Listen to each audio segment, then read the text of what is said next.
Tövbe vatandaş ya. Çiket kimi toxtadı, gar mı toxtadı. Xudağa min şükür vatandaş. Endiki mavzumunda bugün çizdağış kimin 20-ci yıl. 9-cu ayının 5-ci günü heptiki şembe. Endiki mavzumunda Yuan Gongyi Xi Jinping uruş pərəslə və tinchlik pərəslə o'ttirisiga qısılıb qaldı. 15 yıl burun qilishni yalang'ochladi. Jungo Kompartiyasi tehi tayyorlikni putirolmagan edi. Deb ko'rsatdi mavzuli xabar 9 ayning 5-kuni Jungoga nazar torbetida e'lon qilindi. Xabar mundaq boshlandi. Jungo Kompartiyasi bilan Amerika Qo'shma Shtatlarining munosabati kun sayin jiddiyleşmekte. Amerika'da yaşayotgan fuqaroviy elchi Yuan Gongyi o'tgan tunishtirgan bu Shanganlik savdogar vatandosh, Hong Konglik savdogar. Amerika Jungo va Hong Kong o'rtasida qatnab turgan savdogar.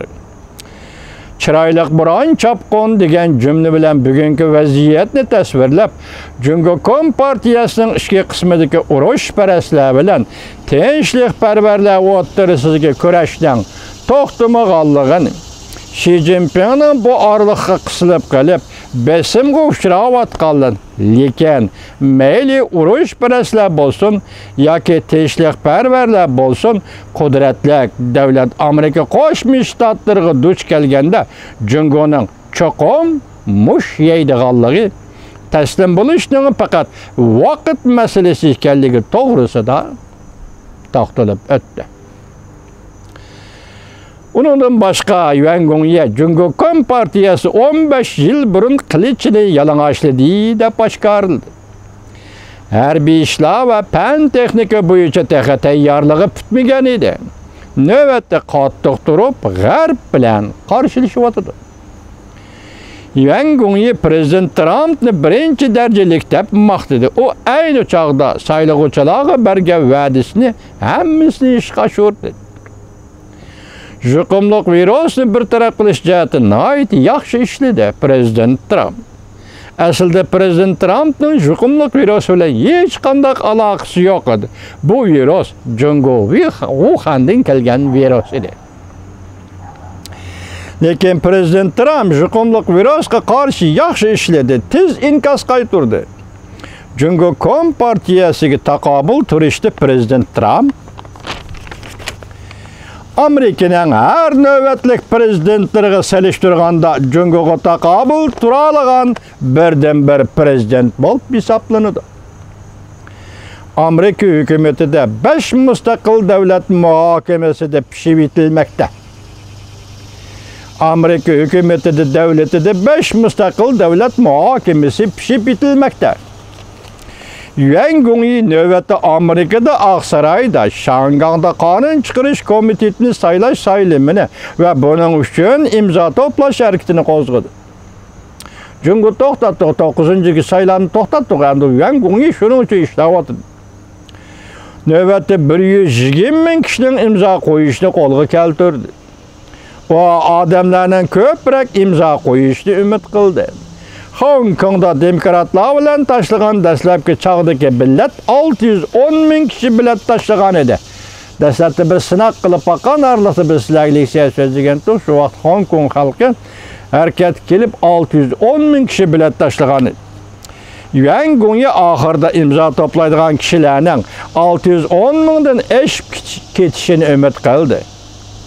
Yuan Gongyi Amerika hukumatiga xizmat ishlab, Shangangda Hong Kongda qonun chiqarish komitetini qo'zg'atishi, saylimi o'tkazishni oldingi shart qilib, Jungo Kompartiyasi bilan suhbat o'tkazishni talab qildi. Amerika hukumatining suhbat o'tkazishini talab qildi.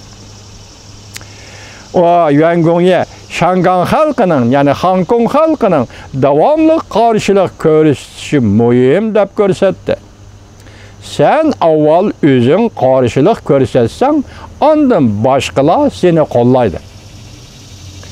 Yuan Gongyi munda qashqar Amerikada dal hozir Hong Kong, Tayvan, Xinjiang, Tibet Janubi Mongoliya bu 5 ülkeni, bu 5 joyni mustaqil qilib ayirib etish fikri pishib yetilmoqda.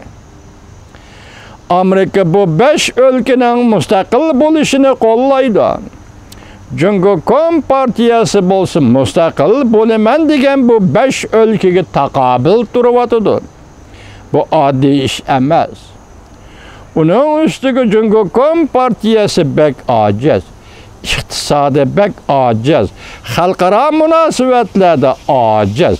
Yana vaqt chiqarib 5 ülkening mustaqillik talablariga taqobil turishi bu 100 masalaning ustiga yana 5 masala qo'shgandek bir eg'er ishda.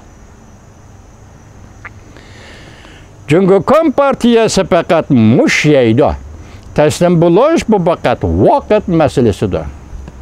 Yuan Gongyi mundaq tahlil qildi. Butkul g'arb dunyosi hozir Jungoni yetim qoldiryapti. Kompartiyadan Amerika butunlab tuprog'ida 500 ming kishilik Jungo Kompartiyasi a'zosi bor. Amerika mushu davlatning tuprog'ida 500 ming kishilik Jungo Kompartiyasi a'zosi bor. Xudo yo mushkunga saqlab kelsa bizni Alloh. Rahmat Amerika xalqi. Paxtaning ishida cho'g'ni saqlayman degan gap. Cho'g'ni saqlayman degandek bir gap.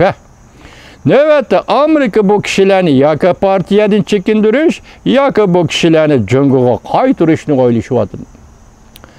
Davlat islohoti Mike Pompeo har tarafga berib, Jungo Kompartiyasiga qarshi birlik saf tashkil. Bu birlik saf kelgusida har qanday bir kommunistni qabul qilmaydi. Birlikda Jungo Kompartiyasini yetim qoldirdi. Jungo Kompartiyasi ham barda keldi qilmaydi. Jungo Kompartiyasi zarbiga uchraydi, mush yeydi. U qachon taslim bo'ladi? Şunun qila qarab tursang bo'ladi. Yaqinda Kompartiya 4 dona raketa qo'yib berdi. Yuan Gongyi bu urush boshlig'onlik deb hisobladi. U mundaq dedi: Qandaq bo'lishidan qat'i nazar Jungo Kompartiyasi qo'yib bergan 4 dona raketa allaqachon urush keltirib chiqardi desa bo'ladi. Amerika cho'qim zarba berdi. O paraz qilib mundaq dedi: Yaqinqi oylarda cho'qim zo'r voqea yuz berdi. Yuan Gongyi paraz qilib mundaq dedi: Yaqinqi oylarda cho'qim zo'r voqea yuz berdi. O mundaq oshkorildi. Jungo Kompartiyasi 2035-yili qilichini yalang'ochlab Amerikaga taqobil turmoqchi bo'lgan edi. Lekin Prezident Trump Oqsaroyga kiribla savdo urushi, pul muomala urushini boshladi. Amerikaning harbiy kuchini oshirdi.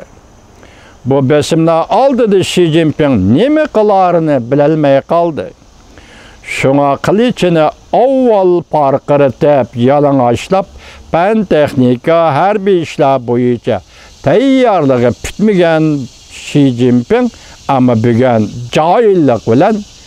joyillik qilib g'arb dunyosi bilan qarshilashyapti.